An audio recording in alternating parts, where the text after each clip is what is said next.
অর্ধেক শুনি না, ক্লাসটা পুরোপুরি শুনতে পারিনি আজকে। সমস্যা নাই, গতকালকে পুরোপুরি শুনতে পারিনি, কি আমার নেটওয়ার্ক নাকি জানি না স্যার। আচ্ছা, এবার দেখেন কেমিক্যালটা কি, কথা শুনতে পাচ্ছেন? হ্যাঁ স্যার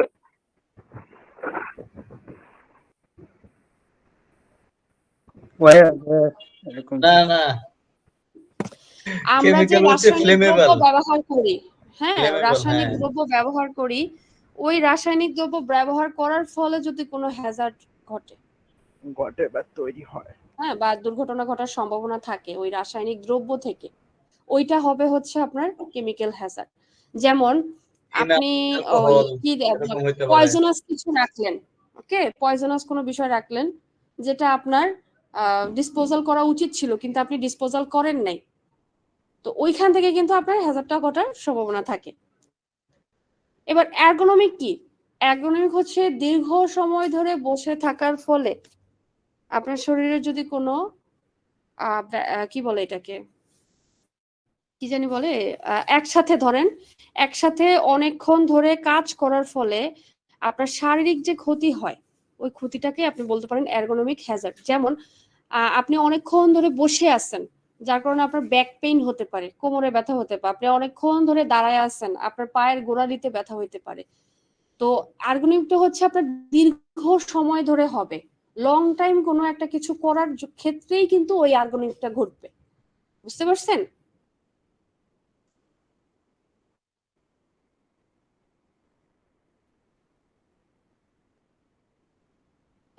এই যে দেখেন এর্গোনমিক কাজের ক্ষেত্রে আপনি যে আলুর ক্ষেত্রে তো এটা আলো ফিজিক্যাল কম, হ্যাজার্ড হ্যাঁ আলো কম, তো আলো কমের ফলে কিন্তু সে ওই আস্তে আস্তে চোখে দেখবে, তো ওই তার চোখে দেখাটা হ্যাঁ একদিনে কিন্তু হবে না, তাহলে এই চোখে অল্প অল্প স্বল্প আলোতায় কাজ করার ফলে কিন্তু একটা চোখে মানে কি বলে এটাকে এফেক্ট পড়ে, তাহলে এই কাজটা কিন্তু তার দীর্ঘ সময় পরেই হবে না, প্রথমে ধরেই তো প্রথম দিনেই তো সে কানা হয়ে যাবে না, আস্তে আস্তে আস্তে আস্তে হতে হতে তাহলে দীর্ঘ সময় ধরে করার কারণে যে শারীরিক ক্ষতিটা হয় ওইটা হচ্ছে এর্গোনমিক।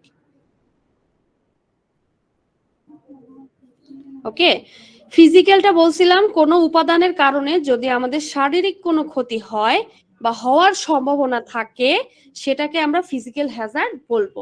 বায়োলজিক্যাল হচ্ছে আপনার কি বলে এটাকে ওই কীট পতঙ্গ বা ভাইরাস ব্যাকটেরিয়ার কারণে যে বিপত্তি ঘটে তাকেই আমরা বায়োলজিক্যাল হ্যাজার্ড বলবো। কেমিক্যালটা হচ্ছে আমরা যে রাসায়নিক দ্রব্য ব্যবহার করি বা গ্যাস ব্যবহার করি এগুলোর কারণে আমাদের যে শারীরিক ক্ষতি হয় তাই হচ্ছে কেমিক্যাল হ্যাজার্ড। ওকে, আর সাইকোসোশ্যাল হ্যাজার্ড হচ্ছে মানসিক প্রেসারের কারণে যে হ্যাজার্ড হয় সেটা, যেমন এখন মানসিক প্রেসার বলতে আপনার কাজের চাপ বেশি, এইটা আপনার মানে সাইকোলজিক্যাল হ্যাজার্ড। তারপর হচ্ছে আপনার বস আপনাকে বকা দিচ্ছে প্রতিনিয়ত, এইটা আপনার সাইকোলজিক্যাল হ্যাজার্ড। তো বকার কারণে সে দেখা গেছে আপনি একটা মেন্টালি স্ট্রেস নিলেন, ওইটা আপনার সাইকো সোশ্যাল হ্যাজার্ড। ওকে, তো এখানে খেয়াল করবেন একটা বিষয়, সেটা হচ্ছে এই যে দেখেন ফিজিক্যাল হ্যাজার্ডের অনেকগুলো এক্সাম্পল আছে, হ্যাঁ এই এক্সাম্পল গুলো আপনারা একটু দেখবেন কারণ এগুলো আপনার এমসিকিউতে আসে। দেখা গেছে আপনার এখান থেকে ইকুইপমেন্ট এন্ড মেশিনারি এটা মানে একটা ফিজিক্যাল হ্যাজার্ডের এক্সাম্পল, তারপর অতিরিক্ত নয়েজ, তারপরে ইলেকট্রিসিটি, স্লিপ খেয়ে পড়ে যাওয়া, তারপর হচ্ছে ট্রিপস বা ফল করা, তারপর টেম্পারেচার অতিরিক্ত টেম্পারেচার বেশি আবার টেম্পারেচার অনেক কম, এই কারণেই কিন্তু আপনার শারীরিকের কিন্তু একটা ক্ষতি হচ্ছে। মোট কথা ফিজিক্যাল হ্যাজার্ডটা আপনি স্পর্শ করা যাবে এরকম টাইপেরও মাঝে মাঝে হয়, আপনি ফিল করতে পারবেন, বুঝতে পারছেন? তারপরে এই যে এগুলো দেখবেন যেমন ভাইব্রেশনের কারণে, অতিরিক্ত ভাইব্রেশনের কারণে, অতিরিক্ত রেডিয়েশনের কারণে, এগুলো হচ্ছে আপনার ফিজিক্যাল হ্যাজার্ডের এক্সাম্পল। এখন ধরা দেখা গেছে যে একটা এক্সাম্পল তুলে দিল, একটা দিল বাকি তিনটা অন্যটা দিল, আবার দেখা গেছে তিনটা দিল বাকি একটা অন্যটা দিল, তখন আপনি কিন্তু ধরতে পারবেন না। তাহলে এই হ্যাজার্ড গুলোর এক্সাম্পল গুলো জাস্ট এই যে এক্সাম্পল গুলোর নামটা মনে রাখবেন যে এটা এরকম হতে পারে। তারপরে এই যে বায়োলজিক্যাল হ্যাজার্ডের কিছু এক্সাম্পল আছে, কেমিক্যাল হ্যাজার্ডের আছে, এগুলো আপনারা একটু দেখবেন। এই যে সাইকোসোশ্যাল হ্যাজার্ড, হ্যাঁ ম্যাচিংও থাকতে পারে, যে আপনার ফিজিক্যাল হ্যাজার্ডটা কি। এই পাশে ফিজিক্যাল হ্যাজার্ড দিল আর ওই পাশে আপনাকে হয়তো সরাসরি বুঝায় মানে সরাসরি বলে দিল না যে শারীরিক ক্ষতির কারণে যে ঘটে, ওইটা একটু ঘুরে বলে দিল অন্যভাবে। মোট কথা ওইটা ফিজিক্যাল হ্যাজার্ডের সাথেই অ্যালাইন থাকবে কিন্তু একটু অন্যভাবে ঘুরায় পেঁচায় বলতে পারে ওইটা। তারপর দেখেন যে সাইকোসোশ্যাল হ্যাজার্ডে স্ট্রেস ফ্যাক্টর হইতে পারে বা ভায়োলেন্সের কারণে হইতে পারে। ধরেন কেউ আপনাকে হ্যারাসমেন্ট করতেছে, আপনাকে থ্রেট দিতেছে, অ্যাসাল্ট করতেছে, এই ধরনের কারণেও কিন্তু আপনার কি বলে এটাকে সাইকোসোশ্যাল হ্যাজার্ডটা হইতে পারে। স্ট্রেসের কারণে হইতে পারে, অতিরিক্ত কাজের কারণে হইতে পারে।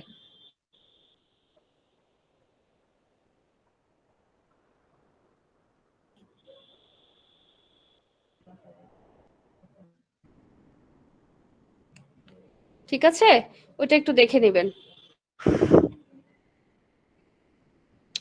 এবার আমরা একটা জিনিস পড়বো, সেটা হচ্ছে এই যে সেফ কইগুলো, এই যে সেফ। হ্যাঁ, সেফ হচ্ছে আপনি একটা হ্যাজার্ড দেখলেন, দেখার সাথে সাথে আপনি কিভাবে ওইটাকে কি বলে, এটা হচ্ছে হ্যাজার্ড ম্যানেজমেন্ট। এর আগে আমরা রিস্ক ম্যানেজমেন্ট দেখেছিলাম, আর এটা হচ্ছে আপনার হ্যাজার্ড ম্যানেজমেন্ট। রিস্ক ম্যানেজমেন্ট আর হ্যাজার্ড ম্যানেজমেন্টের যে সিস্টেমটা বা প্রসিডিউরটা, এটা সম্পূর্ণ মানে একই রকমের ধরতে পারলে গেলে। সেটা হচ্ছে হ্যাজার্ড ম্যানেজমেন্টের ক্ষেত্রে আপনি মনে রাখবেন সেটা হচ্ছে সেফ, SAFE, সেফ, ইজিলি। তো এসে হচ্ছে আপনার স্পট দা হ্যাজার্ড, আপনি স্পটও বলতে পারেন বা আপনি আইডেন্টিফাইও বলতে পারেন। আমি আবারও বলতেছি, হ্যাজার্ড ম্যানেজমেন্টের ক্ষেত্রে আপনি সেফ ইউজ করবেন, হ্যাজার্ড ম্যানেজমেন্টের ক্ষেত্রে সেফ ইউজ হবে। আর রিস্ক ম্যানেজমেন্টের ক্ষেত্রে আপনার কোনো কিছু ইউজ হবে না, ওইটা ওইভাবে দেওয়াই আছে ওইখানে ওইটা। কিন্তু হ্যাজার্ডের ক্ষেত্রে আপনি এই সেফ ইউজ করে আপনি ওইটাকে ম্যানেজমেন্ট করবেন। সেটা কি, ফার্স্ট সেফ এর এস হচ্ছে স্পট দ্য হ্যাজার্ড, এতে হচ্ছে assess the hazard. First of all আপনার ওই হ্যাজার্ডটাকে আইডেন্টিফাই করতে হবে বা স্পট করতে হবে, তারপরে ওইটাকে অ্যাসেস করতে হবে। অনেকগুলো থাকে কিন্তু কোন জায়গাটা মেইন সেটা আপনার অ্যাসেস করতে হবে। তারপরে ওই হ্যাজার্ডটাকে ফিক্স করতে হবে, মানে ঠিক করতে হবে বা রিমুভ করতে হবে। তারপর হচ্ছে আপনি যে ফিক্স করলেন বা রিমুভ করলেন সেটার ওভারঅল রেজাল্টটা কি আসছে সেটাকে আপনি ইভালুয়েট করতে হবে। দ্যাট মিনস আপনার ওই হ্যাজার্ডটাকে দূর হইছে নাকি এখনো ওইটা হওয়ার মানে ঘটার সম্ভাবনা আছে দুর্ঘটনা, এটা আপনি করবেন। ওকে,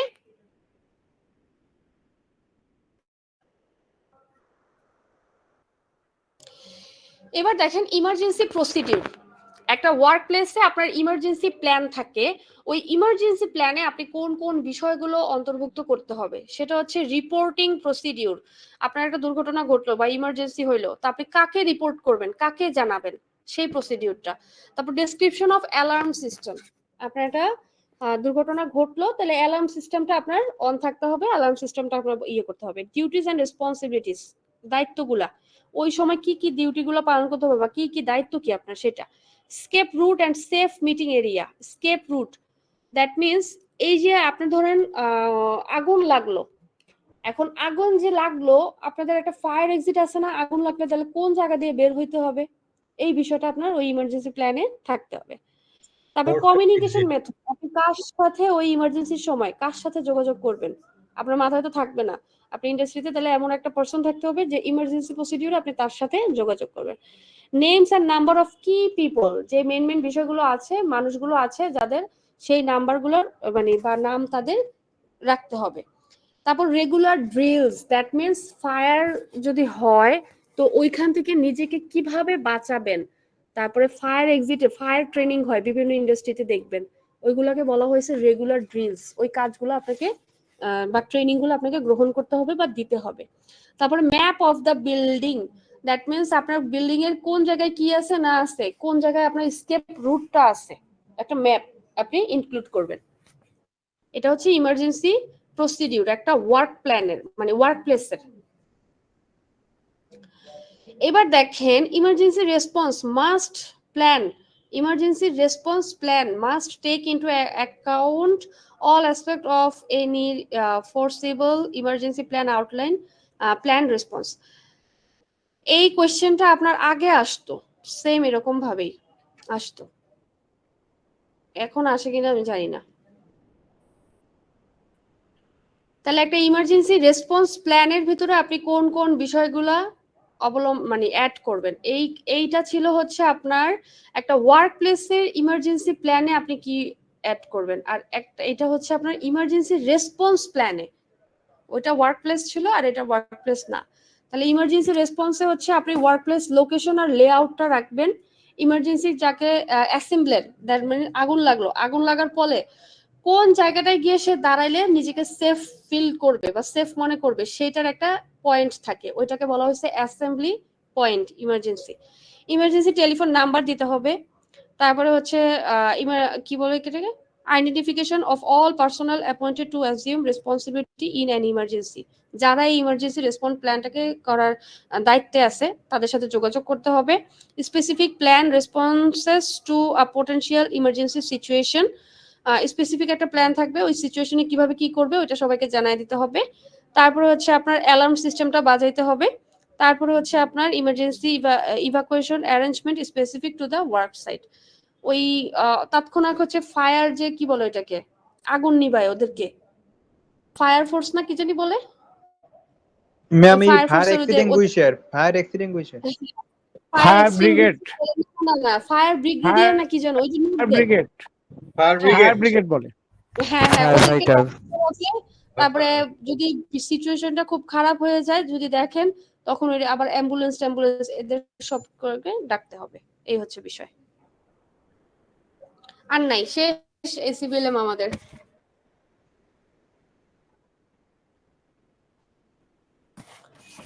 এখন এই সিবিএলএম এর কারো কোনো বিষয় বুঝতে কষ্ট হচ্ছে?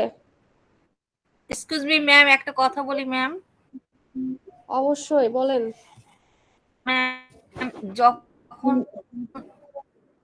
যেটা পড়াবেন ম্যাম একটু পেজের নামটা একটু বলে দিবেন ম্যাম প্লিজ, মানে আমরা তখন পেজটা দেখে দেখে বুঝে নিতে পারবো, বুঝতে পারবো, হ্যাঁ নেক্সটে পড়তে পারবো। ম্যাডাম পেজ তো এই যে নিচে দেওয়াই থাকে, এই যে আপনি আমার স্ক্রিন খেয়াল করলেই পেজ নাম্বারটা হ্যাঁ পাবেন। কিন্তু আমাদের স্ক্রিনে ফুল স্ক্রিনে অনেক সময় আসে না, তো এই জন্য এটা ইয়ে করলে তারপর আসে হয়তো বা। হ্যাঁ আচ্ছা ফুল স্ক্রিন আসে না, আপনি একটু প্রথমে পেজ নাম্বারটা বলে দিলে আমাদের জন্য একটু সুবিধা হবে ম্যাম। ঠিক আছে ম্যাডাম, কোনো সমস্যা নাই। Thank you ma'am. আচ্ছা এরপরে আর কারো কিছু আছে? সিভিলের সময় তো আপনি যখন পড়াইছিলেন তখন আমাদেরকে একটা এমসিকিউ জন্য প্রায় একটা ডক ফাইল দিয়েছিলেন, তো ম্যাম প্রতিটা সিভিলিয়াম এর সাথে এরকম ভাবে দেওয়া যায় না? না এরকম প্রতিটা সিবিএলএম আমার কাছে নাই, যে 3টা সিবিএলএম আছে আমি ওই 3টা সিবিএলএম ই প্রোভাইড করছি। ম্যাম আমাদের কাছে তো আমরা যেটা এসএসওর পার্ট এখানে একটা শুধু পাইছি, ফার্স্ট সিভিলিয়াম এর গুলো। আপনি কি এই 4 নম্বর ব্যাচেরই? জি নিউ। ও আচ্ছা, এখনো তো আমি এরকম কিছু দিছি কিনা মনে নেই। না আমার কাছে শুধু আপনি 1 নাম্বার হলে তাহলে 3 নাম্বার পাবেন, আর প্রত্যেকটা হ্যাঁ সিবিএলএম এর ম্যাম, শুধু 1 নাম্বারটা দিছেন। 1 নাম্বার সিবিএলএম এর একটা 2টা 3 পেজের একটা শীট দিছেন, 4 পেজের একটা শীট দিয়েছিলেন ম্যাডাম একটা না এরকম ভাবে দিলে ম্যাম সুবিধা হবে কি, আমাদের জন্য সহজ হতো ম্যাম। ম্যাম আমাদের জন্য আসলে সহজ হতো আগে যদি এরকম ভাবে থাকলে। না এরকম তো আমার কাছে সহজ হতো নাই আমাদের। স্যার, আমার কাছে যেটা নাই সেটা আমি আর কিভাবে বলি বলেন। আমি ওই যে আপনাদের 1 নাম্বার দিতে পারবো আর হচ্ছে 3 নাম্বার দিতে পারবো যারা অ্যাসোসিয়েট পার্ট আছেন, আর ম্যাম যা ট্রেনারদের আছে আমাদের প্রোভাইড করেন, যা আছে আমাদের দেন, আমরা একটু দেখি। জি অবশ্যই, আপনাদের দেওয়ার জন্যই তো এগুলো রেখে আমি কি করব বলেন।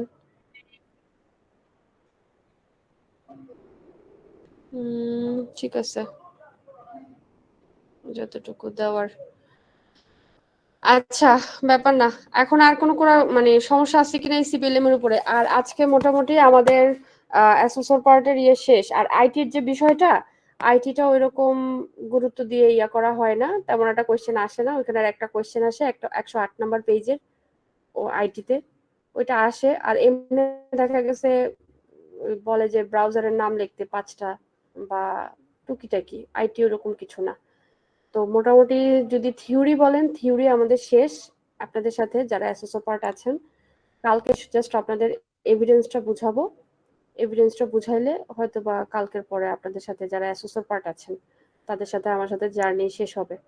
ম্যাডাম আর বাকি যারা ট্রেনার আছেন আপনাদের সাথে পরবর্তী জার্নি স্টার্ট হবে।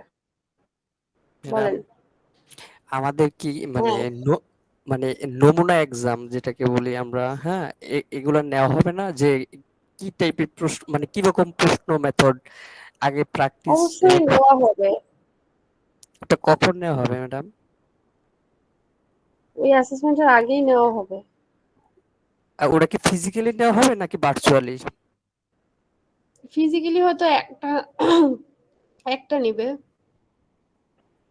আচ্ছা,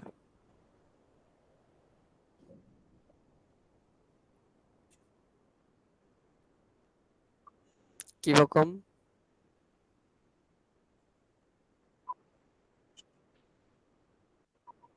জি আছি, গ্রাফিক ডিজাইনে। জি আছি।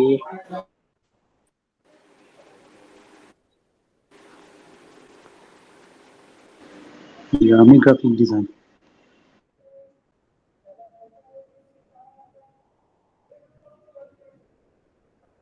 ম্যাম তাহলে কি লিভ নিতে পারি? হ্যাঁ, আজকের জন্য এখানেই শেষ করতে চাচ্ছি। তাহলে আপনারা ভালো থাকবেন। কালকে ইনশাল্লাহ আমরা এভিডেন্স ধরবো। ওকে, কালকে এভিডেন্স ধরে আমাদের সাথে মনে হয় কালকে এভিডেন্সটা হয়ে যাবে। সাপোর্টে যারা আছেন তাদের সাথে বিদায় হয়ে যাবে। তো আজকের জন্য এখানেই তাহলে শেষ করি, যদি আর কারো কোনো সমস্যা নাই। তো আজকে আমরা আমাদের সেশনটা এখানে শেষ করতে পারি স্যার ম্যাডামরা। ঠিক আছে, আপনারা ভালো থাকবেন, সুস্থ থাকবেন। ইনশাল্লাহ আগামীকাল দেখা হবে। না সরি, আগামীকাল কথা হবে, দেখা হবে না। শুভরাত্রি, আসসালামু আলাইকুম। আসসালামু আলাইকুম। ওয়ালাইকুম আসসালাম।